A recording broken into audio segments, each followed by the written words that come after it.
All right, everybody, let's rock. Going to talk about something that I have never spoken about publicly today. Never once have said these words in front of a camera or into a microphone or any of those things. And this episode is brought to you by Polar Seltzer. They're not paying me to say that. It's just they have the good variety pack at BJ's Wholesale Club. And ever since they got rid of the lime flavor and replaced it with, I think it was cranberry lime or something like that, I got so much happier because I mean, not the lime flavor. I like lime. The lemon flavor. I hate the lemon flavor. I hate lemon flavored anything. It always tastes like cough syrup or medicine or something to me. But anyway, I woke up this morning pissed off. Like I was just in a bad mood.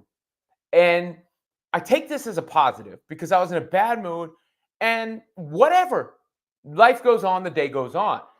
And I figured because of that, and because of that mentality, it was worth sharing how that's different than things used to be for me at a different point in my life. So I'm going to share this stuff not for me really, and I'm good.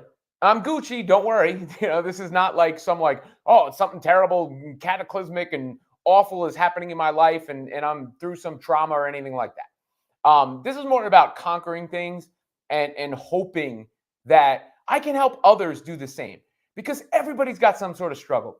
You see people out there on social media like, look at me, here I am. Oh, everything's great. And everybody's got something they're dealing with.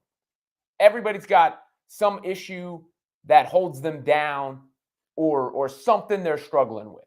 So I thought it was worth connecting and sharing my story in regards to that a little bit in hopes that it could help one of you because, or anybody out there really. Because when I started going through this situation I'm in currently with the state of Sports Illustrated, the reason this YouTube show exists in the first place, I could have easily wanted to drown my sorrows. I could have easily gone like, oh, woe is me. And there are still periods of time where, I don't feel the best and I want to lay in bed and take a nap or go to sleep. And that's something I've dealt with in the past too. Like, oh, I don't feel my best. I'm just going to sleep it off because you're not dealing with those issues when you're sleeping. And essentially, this is a mental health thing because mental health, you hear that all the time, and people's like, I got to take care of my mental health. What exactly does that mean? Well, for me, it means I have racing thoughts. It's a gift and a curse. I always say I'm the quickest wit in the West. How have I been able to do stand up comedy and freestyle rap and radio, live talk radio, and monologues live and live TV and live digital content and all that stuff on the fly? I think quick. I'm quick on my feet. There's no question. Like, I don't think, I'll say this with the utmost confidence. In a battle of words, ain't nobody want to sit across from me. I believe I can hold my own or defeat anybody in a verbal argument or, a stating of a position or refuting, in a court of, I could be a lawyer without all the legal jargon, right? Like I'm good at that. So that's a gift and a curse because the curse of that is this sometimes never stop running. Just go and go and go and go. Go and go and go and go. And there was a period of time in my life where I didn't know how to shut that down. I didn't know how to shut that down. And even still, I mean, I still, like these things don't go away when you're wired a certain way, when you deal with things a certain way, when you have muscle memory that goes a certain way. Because I talked to therapists about this. Part of it's the muscle memory of the brain, the way your brain functions. You don't just lose that. It doesn't just disappear, voila. So I still have times where I would fixate on something or worry about something. And oftentimes I would worry about nonsense.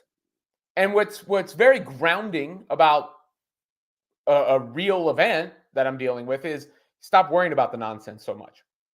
Throw that to the side. But in a different period of my life, I didn't know how to shut those thoughts down. So what did I do? Usually I drank them away. Alcohol at that point in my life. And it's funny because I was talking about doing this show earlier today with some of my friends from SI, and they were like, "Oh, we didn't know, this was even a thing for you." And I'm like, "Yeah, that's good, right? Like, it's good. We just thought you didn't drink, or you were soft or whatever." And I get that all the time. Still, I'll be out with somebody and they'll try and shame you a little bit, like, "Oh, you don't drink? What are you, a sissy?" And I'm like, "Dude, I could kick your ass right now. Watch your mouth." you know, and people always forget my drink order because I'm always getting club soda, plain club soda with a lime. But I haven't had any alcohol in. I'm not in any programs or anything like that, so I don't have the exact day counts or anything like that. I haven't had any alcohol in years. Years. I mean, like we're talking 2017, something like that. It's been a long time. And with a caveat, I've accidentally had it. Because I've had the club soda and I've put it down and I've drank a sip of the wrong drink.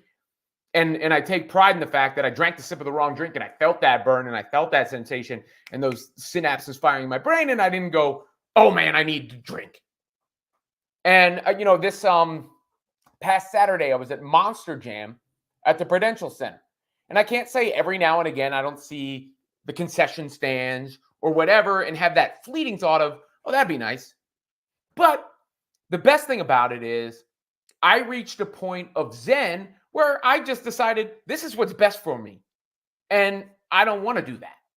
And that's really when I got past it. Because there was another period of my life where I was like, "Oh, I got to control what I drink," or, "I got to do it responsibly," or I got to drink to hang out, all those sort of things. And I would go through like periods of time where I didn't drink, and then periods of time where I tried to drink a certain way, and then periods of time where I drank way too much. And now, when I reached this level of acceptance, where I was like, "Nah, you're better this way," that's when I really got past it. And I guess you're never past. I don't subscribe to labels and stuff. I don't call myself an alcoholic or anything like that, just because I don't know. It doesn't make me feel good to use words like. I've been to AA. I've been to various programs. I've been in groups. I've talked to therapists. I've done all those things.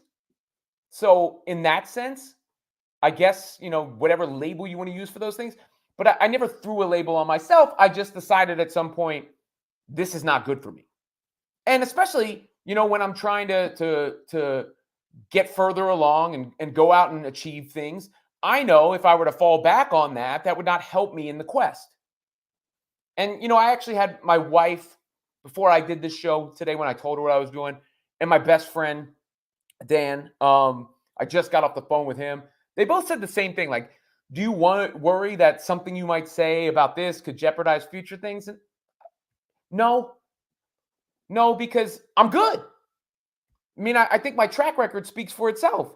What I've done, what I've accomplished, I show up, and I'm good. I'm talking about the past. And also, I've learned the more open you are with the audience, the more people connect with you. So I'm hoping that sharing this stuff um, reaches some of you, touches some of you, brings some of you closer, maybe helps some of you out. And I've also learned throughout my career the times when I've shown the least amount of fear are the times when things have worked out for me the best. So I started this show and that worked out for me as far as the perception I got. I turned down a job that wasn't on air in the past when I didn't have another position, and that worked out for me. The last time I was in between jobs, I had that mindset of I'm going to go conquer the world, and that worked out for me. So who cares if somebody sees this and has a thing, screw them, because I'm good. I'm good. But there was a period of time where I wasn't. And that's just the real matter of fact. There was a period, and it was always a period. It never kept me from working. But were there times where it maybe hurt me? Sure. Where maybe I drank too much the night before or whatever. Yeah. Or it made me feel a certain way, and and dampen my emotions and weaken me? Yeah. Or I behaved in a way that I shouldn't have behaved? Yeah. I mean, like, every decision I ever regretted had something to do with that. So it was good I conquered it and stopped it. And that's, the long and short of it. I mean, I could get into specifics. Here's a specific thing, because it pisses me off. I'll tell you something that pisses me off. It really does irritate me. I've told you the story of I was once offered the producer job on the Michael K show, back when they blew up Rucco and Lundberg, and I didn't know what was going to happen, and that's when I wound up overnight. And I said no. Like I said I'll only take an on-air job. Well, I bring that up because I got buddies on the Michael K show. I've got Peter Rosenberg is on that show, and he's done a cool job of bringing me up and propping me up and stuff like that on that show. And every time it comes up on that show, Kay brings up this time back in, like, I forget what World Series it was. The Cardinals were in the World Series. I mean, we're talking like, I don't know, 2011, like a long time ago. And he had a party at his house or his apartment, and we had all been out partying that day. And I stupidly, opened up a cabinet and opened a bottle, and I'm sure it was a bottle that they were saving. And I shouldn't have done it. It was a bad move. And, it was one of those things you do when you drank too much. Point being is, he always brings it up on the air. Always. And it was even back when I was still working there, he would bring it up on the air. So I went to his face-to-face and said, I'm sorry about that. That shouldn't have happened. My apologies. You bring it up on the air. Obviously, you feel a certain way about it. My bad. Sorry. And he still brings it up now. So, like, it irritates me because, one, that's a public forum, and I don't know if I need to be aired out like that every time that story comes up. And two, I'm past that. Like, I apologized, one, and then I corrected my own behavior, my own life. So, I don't know. I didn't come in today with a plan. Basically, it was like, I'm going to share some stuff and let you know, because of that, you can go do it. Like, I didn't wake up today and feel sorry for myself because I woke up in a pissy mood. I just instead decided I'm going to have the therapy and come here because I can do it. I can conquer whatever. I'm going to, as I've always done before. So it was a little bit of motivation in a sense. Motivation for myself, hopefully motivation for some of you. I see, some comments coming in. Please always bring the comments in. Matt Santoro says, thanks for sharing. Robin, happy to hear you conquered this. Stay up. Like, I hear people talk about, like, not remembering things after a night of drinking, and I go to myself, yeah, I've been there, but, like, that's not something to be proud of. To me, that's not something to be proud of. Like, oh, that's a sign of pride. It's also a sign of how dangerous alcohol is. I mean, it's the most dangerous drug in the world. 5% of all deaths of working age males in the world are alcohol related, and some 5%. 5%. That's a huge number. And when you're sober and you don't, you're around people who are drinking, and I'm cool. Like, I can go out and party and do all that stuff, and you wouldn't know the difference because I'm not worried about it. I'm good. But you sort of see how people might behave and how they're acting and the judgment they might be taking. And, you understand why more people are in rehab for that than anything else also. I've seen people, like, I had an aunt drink herself to death. So I've seen alcoholism in the family as well. And then I've got kids, and that's another, Chris Khalith says, was your family a source of inspiration to help recover? I mean, I think your family is always a source of inspiration. I got my youngest son. His name is Rohan. He's 2 years old. Big Ro. He's like the size of a 5-year-old. And he's just bouncing around the house today, like, Daddy, do this with me, Daddy, do this with me. And I remember, and it reminds you, and I just coached my son's basketball game, my oldest son, Raj, and my daughter, she just had her dance competition that she performed for me. And I gotta do good by them in every which way of life, in every walk of life. I gotta do good by them. So that's always a source of inspiration. But with that said, you don't get over any of these things until you decide to get over them yourself, until you're comfortable in your own skin. And that was the biggest thing for me, is to be comfortable in my own skin and realize I'm good. I see Chris Felicity says, stick to being a Nets fanboy. Oh, that's a really good comment in a chat like this. What are you doing in here if that's going to be your comment? That's what I would say to that. My buddy Danny Adams, I'm glad you're sharing your struggles, Rob. It takes guts, man. That's my goal, is like putting myself out there. Hopefully is some inspiration for other people. Black Dominican says, you have always been a sharp and talented personality. Good to see you being this transparent. That's what I think in this business too, that transparency connects with people. So that's another reason I'm sharing this. And any questions you guys have, feel free to shoot.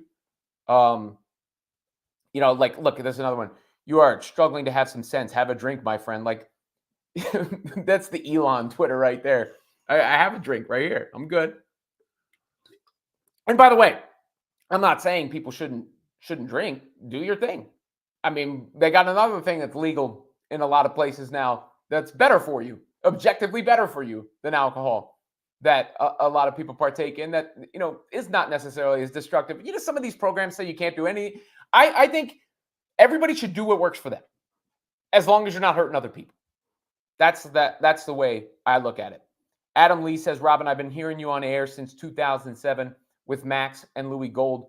For what it's worth, you've always performed on point in the air, despite the issues. Let's keep fighting, bro. Like, yeah, when I say the issues too, it's like, I was never incapacitated. I was never unable to, perform or do anything. Like, I worked the craziest schedules you'll ever see. I just knew it wasn't good for me. Eventually, I got to that realization. It wasn't good for me, and it wasn't going to go down a good path the way things were working out. Because basically my issue was, like I said, the racing thoughts, which I still deal with, and the over worrying and overthinking. That's what I've gone to therapy for, to deal with the root cause of what I was treating it with. But I would always drink too much. And I had an issue in quelling that, until I realized it just isn't for me. And I don't need to do it anymore. And I'm better off for it. And I've never questioned or wavered from that since. I don't even think about it. That's the thing. Like, I didn't wake up this morning going, oh, I'm struggling, I need to talk it out with people. I woke up this morning pissed off, like I said. And I woke up pissed off, and I realized at that moment that I didn't have any desire to fall into any of those old patterns, which is a good thing. And I know I'd sort of alluded to it on this show. I sort of alluded to it on this show that, I don't drink and whatever. And I've never actually articulated it or shared it on the air. So I don't know what inspired me I didn't really have much else to talk about today, if I'm being real with you. And I was hoping this could help some people. I don't know if it helps me or not. I don't know if, it gains me new fans. I don't know if it loses me fans. I don't know if somebody says, oh, there was a problem with this guy or whatnot. Like I said, my wife and my friend were like, you sure you want to put that in the universe? And I was like, I'm good. I mean, if anybody has a problem with it, like, look at me, I'm good. Look at everything I've done. And it's not something I worry about. It's not something I think I'm going to fall back on. It's not something that stopped me. It was something I stopped. Kevin Zwicker. I've heard Michael Case tell that story like 10 times. I always find it funny, but now that you mention it, I see how it'd be annoying to hear it told in front of a bunch of people constantly. Yeah, especially after I apologized to the dude about it. And because it struck a nerve with him, and I get it. I was at fault. So I said, my bad, like a man. I'm sorry. I hope we're good. And then it keeps going on. And now, I'm talking, we're 13 years since that happened. Half of that time I haven't had a sip of alcohol. You know, so to hear you continually bring it up as if, that's something that's happening with me all the time. That's yeah. Zachary Plecton, been listening to you since the early morning show on 98.7. Glad to hear you're doing well. Chris Calais, screw the haters, keep doing you. Been a fan since your days at 1050 ESPN. The people who would actually come in here and hate during this is one of the wildest things I've ever seen. And, Ernesto, who's been a friend and a fan of mine for a long time, congratulations on your sobriety. To be honest, I don't even think of it like that either. And if you do, great. If you have like your sobriety chips or whatever, congratulations. It's never been the way I've approached it. I just, like I said, I got to a point where I was like, I'm good. And I don't need that. And I'm not going to rely on that. And it's not going to help me. I tried to use it, I think, to help me get through some of my issues and some of my problems upstairs. But, I found other ways to deal with that. What are actual ways for me to deal with that? Go ride a bike, play basketball. I love playing basketball. Yoga, meditation. I'm still not good enough at the meditative breathing. I gotta reach out to. I wonder if my friend Vega is watching this, but he teaches those courses. I took one of his courses. I gotta get more immersed in that. But every morning I wake up and I do 5 minutes of yoga and 5 minutes of breathing, and then take the equivalent of 2 bottles of water to the head. And that's like my method of getting started. But like I said, I woke up today and I was just like in one of those moods. And I realized, yeah, things aren't perfect for me right now. I got stuff I got to go accomplish and make happen myself. Cool. I could sit and wallow and feel sorry for myself. I could fall back into old patterns. But I didn't even think, it was never even a thought during this whole process or any of the negative things that have happened. We all have good days and bad days. We all have negative things that happen in our lives. There wasn't a second where I thought, wow, I need to medicate myself or go back. So I'm not going to sit, like I said, I'm not going to sit here and go through every instance that made me feel a certain way or every instance that maybe led me to believe, oh, this isn't the right thing for me or it could be a problem or problematic. I just thought I would share the broad brushstrokes because I've never said it publicly. My friends know and other people know. And some of my friends don't even know they just know I stopped drinking. They also don't know what I've said to my therapist, or again, like I said, it's a little bit of a gift and a curse because I'm, one of the best in the world at this. I think I honestly believe that at articulating and it's funny, like some of the comments that come in. Wu says, I hung out with Lisa Ann one time and she mentioned that she worked with you. I was once in the back of a small car with Lisa Ann. Anthony Donahue, who is the biggest Knicks fan I know, good dude, and Kazim Fayumida. I apologize, Kaz, if I said your last name wrong. We played in this celebrity basketball game. I think it was the Hoops in the Sun guys. Shout out to Randy Cruz. And I every time I caught the ball, the DJ played the song from Friends because I was like, the token white boy out there. I was guarding Ray Rice in that game, actually. Ray Rice, former, Baltimore Raven. This is the news for some other things. But I was guarding him that game. And every time I caught the ball, it was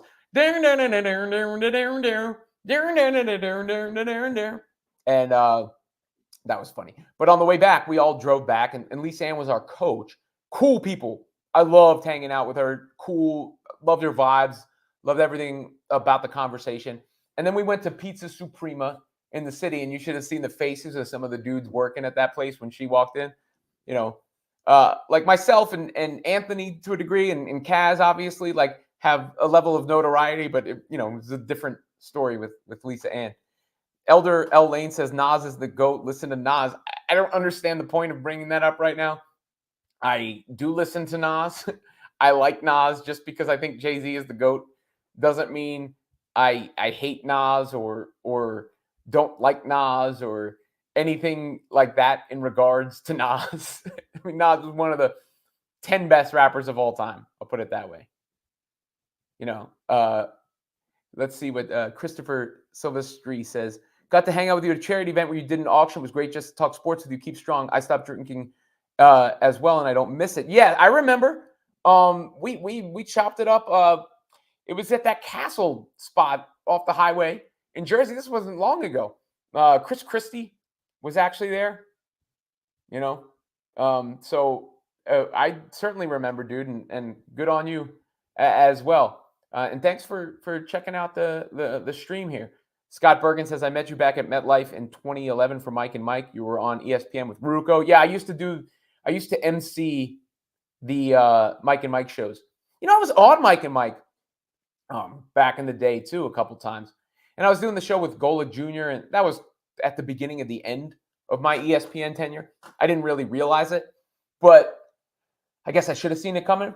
But when the day I did Mike and Mike, the first time, it was because I told Greeny to his face that day that, I told him that day that he always took my points, but he gave me credit just enough, for me not to accuse him of ripping me off or anything like that.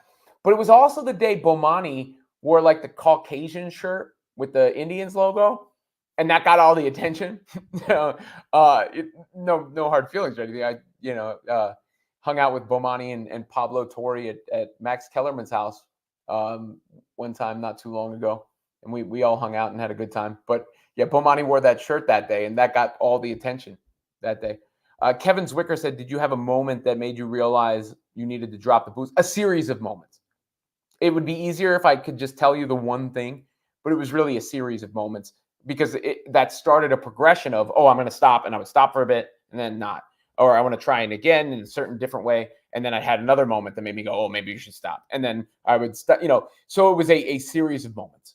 And I could go through them, but I'm not going to. I don't think that really accomplishes anything. And that's the long and short of it. It was a series of moments.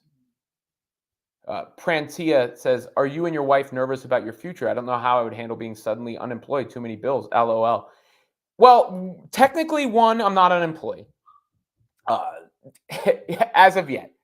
I'm not unemployed as of yet. Things could still get resolved at SI, but I am currently still employed, and at least for the time being. But I was already, what's funny is, to that point that I was saying before, the racing thoughts already made me nervous about things at times. And I've been less nervous about this just because it ain't going to solve anything. It ain't going to solve anything. So, yeah, I mean, if I were to sit there and ruminate about it and sit there and think about it and dread, I would be nervous as hell. But that ain't how I'm going to accomplish it. Chris Khalith says, have you listened to Tony Robbins? I have not. Should I? And he's like a motivational speaker, right? I have not. But if you have any recommendations. Mike Price says, Robin, my guy, I hope all is well with you and the family. Yeah, they're right upstairs. They're right upstairs. I had to make my son's bed. My wife said, could you make the bed before you do your little YouTube show or whatever? And I was like, yeah.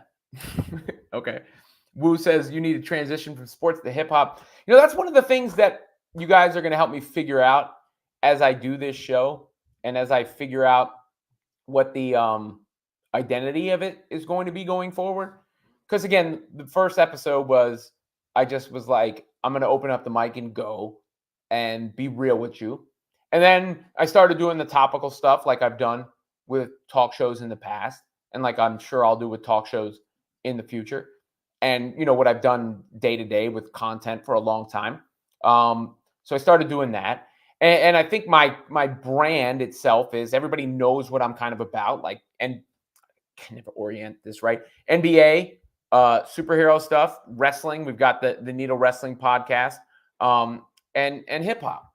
But I also have seen the way that the world has evolved and the internet world has evolved, where it does take a niche oftentimes to really pop off. So if there's something you guys uh, like hearing me talk about the most, if you like me hitting on the topic du jour or the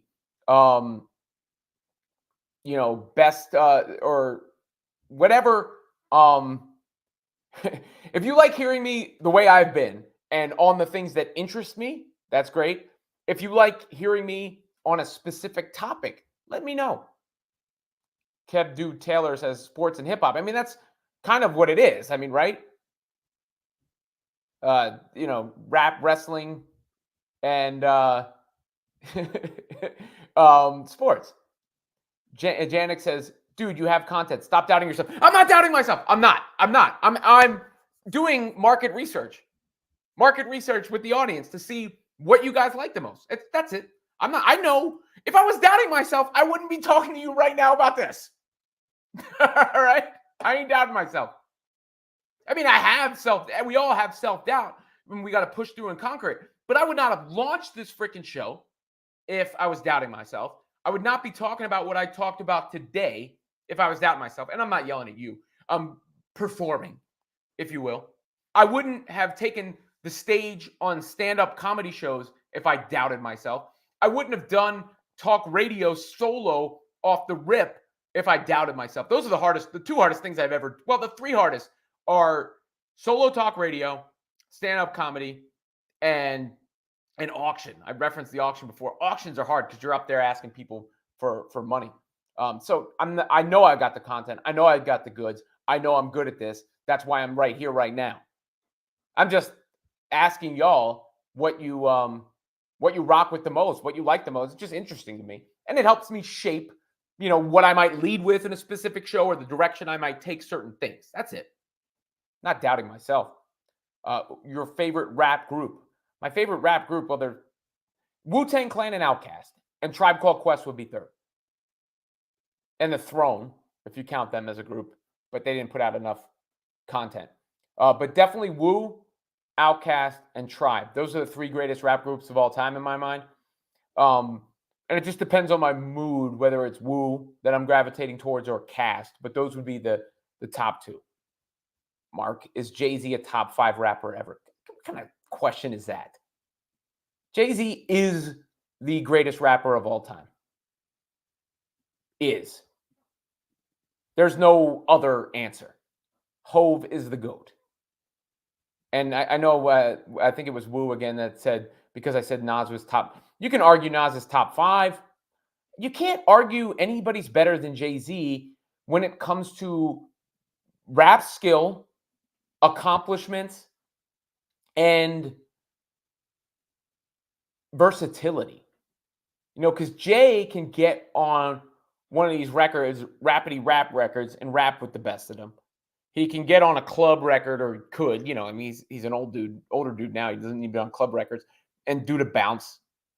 And he could do soulful songs, any kind of song you imagine, and did it over how many years? From 96 to even now. If it was true that Jay was going to come out with an album, we'd all be anticipating the hell out of it. Thank you to my sponsor, Polar Seltzer, Ruby Red Grapefruit. Joshua Benaroya, 4 a.m. ESPN radio back in the day was fire. I'm glad you guys checked it out. Like I said, when I got that time slot, I said to myself that I knew I could connect to the audience. I knew I could connect to an audience. And I also, at that time, thought I could really do well with the podcast because I could be the first podcast out the door. And shout out to RJ, who produced that show. We always got that podcast out by like 7 a.m. And the downloads were great. It was the second most downloaded show on the station to the K show at that time. And I had a little feud with the K show, LaGreca, K would gas up LaGreca, and I would show, I showed up to one of their events and I had some of my fans there, and when I was all in good fun. But I remember talking to the GM at the time and touting those podcast numbers, and he goes to me like, "We have to have our pizza right before we start selling cannolis." And I said to him, no, this is delivery, not dine-in. There's a difference. I heard you on Mad Dog Radio as well. Keeping humble. You just told me to keep believing it. Mad Dog Radio. I'll be on Super Bowl Sunday, noon to 3 on Mad Dog Radio. That's my next at least book shift on Mad Dog Radio. But yeah, Sirius XM, Mad Dog Radio. Done a few busted opens over there. Shout out to Dave LaGreca, by the way, for giving me that opportunity. That's what he's built over there is incredible. I remember seeing, talk about, somebody mentioned Louis Gold before. I remember seeing him at Louis Gold's 40th birthday party, I believe. And who would have known he would take over the pro wrestling world in the way that he has. So shout out to him. Adam Lee says, is Batman with prep time a top 5 superhero? No. I'm not a Batman guy. Batman is an objective top 5 superhero. He's an objective top 5 superhero because you look at his popularity and you look what Batman, has accomplished. What a character can accomplish, but the movies and the pop cultural resonance. I think you have to say the top 5 superheroes, objectively speaking, are Spider-Man. He's the most popular. He is the most relatable. Kids love him. Everybody loves him. You can sort of feel his story and relate to his story. And his action looks cool. His suit looks cool. Everything about Spider-Man. Spider-Man, Batman. It's got to be Iron Man now. The movies have made Iron Man into a top 5. Then I would say Superman, even though he's kind of lame, but just from being known, and Wolverine. Hulk knocks on the door. Wonder Woman knocks on the door. But Batman, even with the prep time, here's the thing about Batman. You compare him to Iron Man. How can you tell me Batman with prep time is going to beat Iron Man with prep time when Iron Man's tech is superior and Tony Stark's also a genius? So, Chris Khalif, Biggie is the GOAT. Biggie doesn't have enough of a catalog to be the GOAT. It's unfortunate the way that happened, of course, and the reason that happened, but he doesn't have enough of a catalog. And even when he was, in his prime, he didn't have he didn't beat Hove head to head every time. I think Jay got him on I Love the Dough, for instance. I think Jay got him on that record. Christopher Silvestri, what did you think of the Royal Rumble this year? I liked it. I think WWE's every PLE they've had has been a good show. SummerSlam was probably the weakest in recent times, but I like the women's Rumble more than the men's Rumble. In fact, I think the women had the better War Games match and the better Rumble. And the takeaway I had from the Royal Rumble is Jade Cargill's debut. Danny says Superman is over. Yeah, Superman's lame. I never liked Superman. But you can't say that, Superman's not one of the 5 biggest superheroes ever, like objectively speaking, is what I'm saying. The show after Super Bowl 42 is my GOAT sports talk memory. Always enjoy your work. Can you remind me what I even said, what that was about? I have no idea. Was that the Giants, I'm guessing, since it's New York? I don't have the mental Rolodex to remember what number was what Super Bowl. You got to tell me the teams that were involved or something I said on the air that might have resonated with you. But yeah, no, I thank you. Anytime I can connect with people and you feel that way, that's a great thing. James Hayes says, can Nets get any value for Dinwiddie and should they move on from Jacques? Well, look, they might move on from Jacques. It looks like they're not going to do that in the near future. Spencer's time here with the Nets looks like it's done. I think you'll see the Nets move on from all the guys on expiring deals and the vets that they can move, like Dinwiddie, like Royce, like Dorian Finney-Smith, get as many picks back in return as they can for those guys, build around McHale and Cam Thomas, and try and swing a trade for another impact player at some point. I also wouldn't be shocked if they move Claxton because he's on the last year of his deal. Joshua Ben-Arroyo says, what do you think LeBron should do? I think LeBron has to consider going to another team in free agency. He's got a player option, so he could move on. And he's already been on several teams, so it's not like it hurts him in this regard. And he has nothing left to prove. There's nothing that can hurt him. Once you're in the GOAT debate, or many people think you're the GOAT, you don't really go backwards from there. But the Lakers, LeBron has done more for the Lakers than the Lakers have done for LeBron. Let me put it that way. Given they've been a mess of a franchise, really, for the last decade or so, 2 decades, other than the time LeBron has been there. But he doesn't have that much time left in his career. So if, he doesn't need to win another championship or anything, but if he wants to compete, I think his best move is maybe finding another team. You made me feel like a celebrity mentioning my tweets. Your morning drive at 5 a.m. ESPN. Be a great dad. That's all that matters. Look, I try to be a great dad. I do. Anybody who listened to me during that time period were there for the birth of Raj. I used to go into the station, do that show, come back, take him for breakfast, and then take another nap. I split shift my sleep at that time. And that was hard, but I got through it. And Raj is 9 years old now. And he I'm proud of him. And Ronnie, his sister, is the nicest person in the world, and Big Ro is just a big personality. So yeah, I take pride in being a great dad for sure. Chris Kalaith says, who do I listen to for personal development? Nobody. But I'm open. I feel like I try to evolve. I try to not be stubborn, and I'm open to suggestions. If you have, I listen to myself in a sense. I listen to you guys in a sense. That this helps me right now. What's going on right now? This is good for me. That's why I'm doing it. Ron Falco used to listen to on my early morning drive. That's crazy.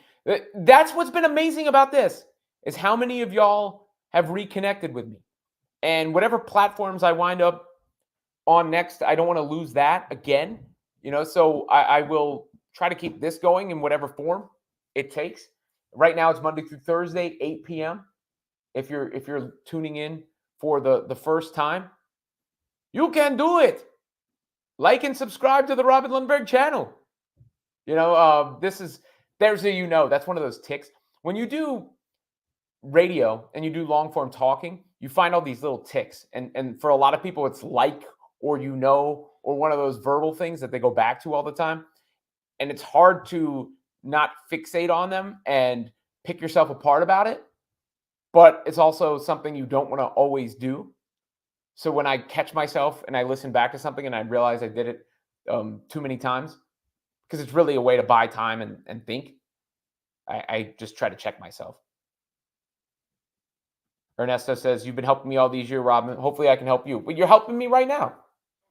Everybody who's in this chat is helping me right now. And I have to have broken a record for comments on the show today. Another reason I know to trust my instincts. That's ultimately most of my success, and most of my most successful things have come from just trusting my instincts. Because I don't think there's anybody on the planet who is better than me at understanding what people want to talk about, what's going to resonate with people, what's going to land.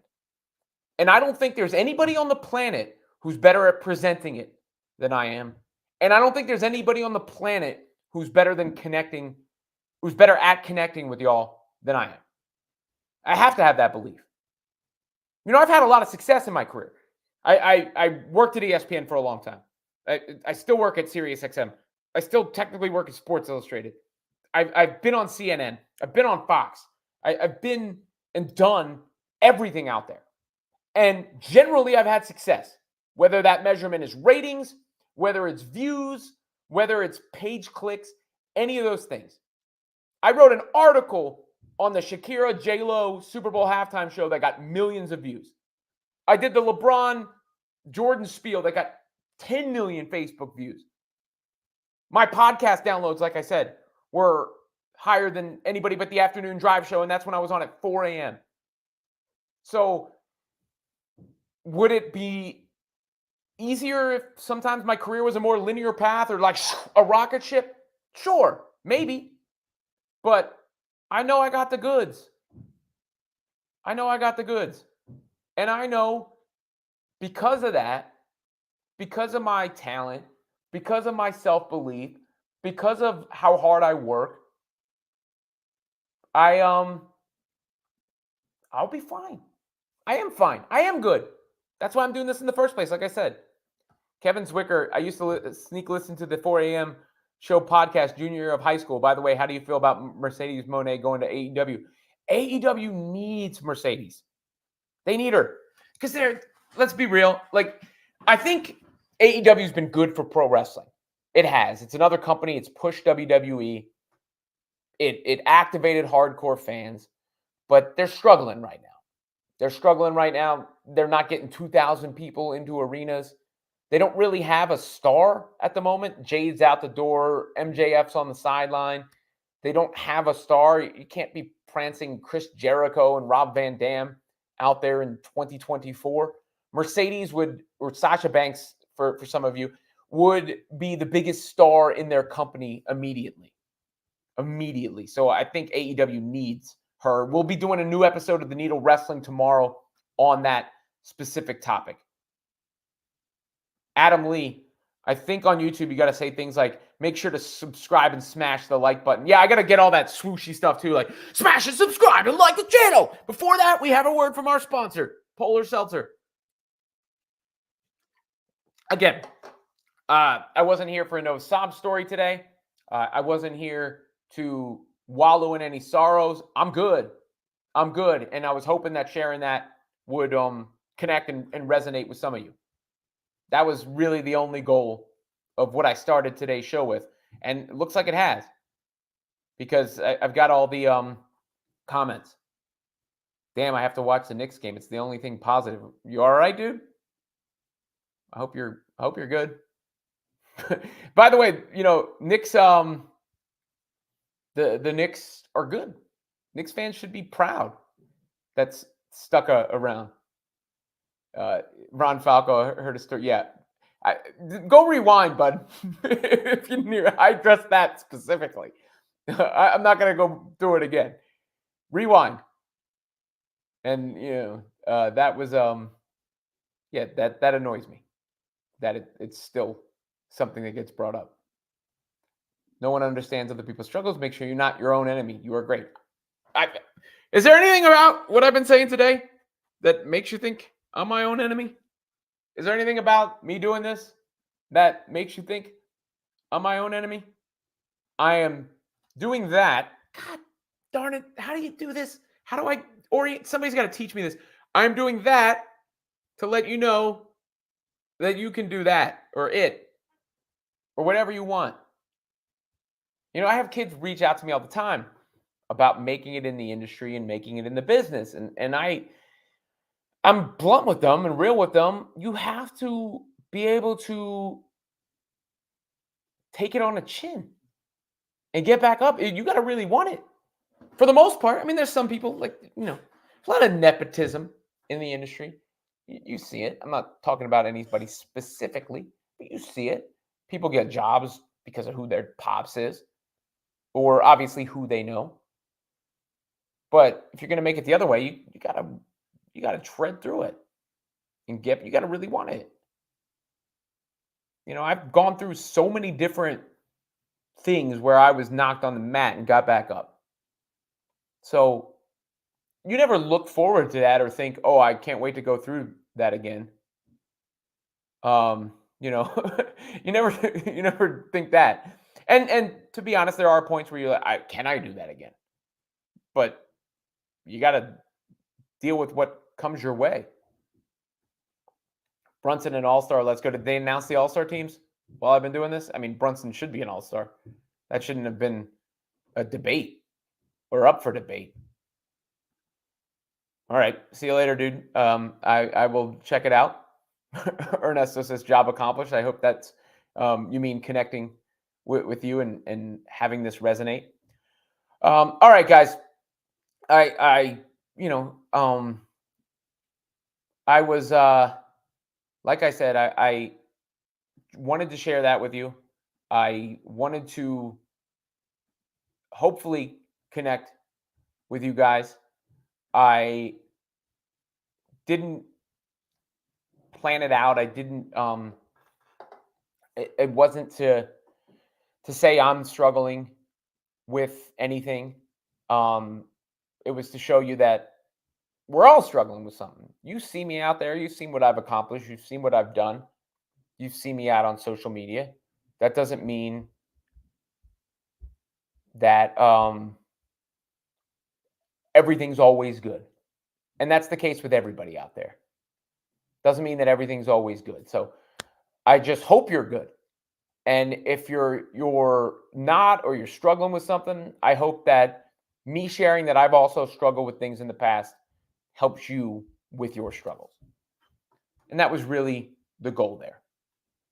Ron Falco, wish you nothing but success, man. You're a great listen. I appreciate that. I really do. You know, I appreciate everybody that's joined, everybody that's been a part of this chat, everybody that's watching, wherever they're watching this. And you got it. You can do it. This has been another episode of the Robin Lundberg Show. Like I said, Monday through Thursday, 8 p.m. Make sure you like, subscribe, share with your friends, and you'll be seeing me here, elsewhere, as I continue my goal of conquering the universe. Who is it that used to want to take over the world? Is it Pinky in the Brain? Pinky in the Brain. I think that's who it was, right? What are we going to do today, Pinky or Brain? Take over the world. I got the weekend to prepare for how I'm going to keep doing that. But I got to work on the weekend too. What am I saying? Anyway, I'll be back Monday night, 8 p.m. on this same Robin time and same Robin channel. Peace out. Love you guys.